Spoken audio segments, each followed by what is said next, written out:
bili ng property, any parang pros and cons in buying a house or buying a condo? Assuming na parang open yung nagko-consult sa'yo na, hindi, okay naman sa amin pareho eh, bahay and then condo kasi somehow proximity.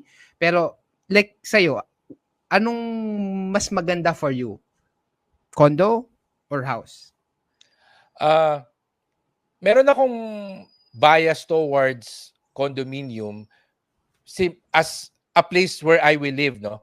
Simply because ang condominium usually nasa heart of the city, no? Nasa urban areas. So, syempre, walking distance yung supermarket, alam mo yon, accessible yung mall, etc.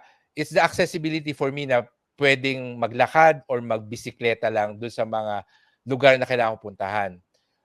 Of course, I know people, I have friends na they prefer houses kasi sa house, meron kang backyard, meron kang gated subdivision, so mas secure, especially if you have toddlers, di ba? And they also like yung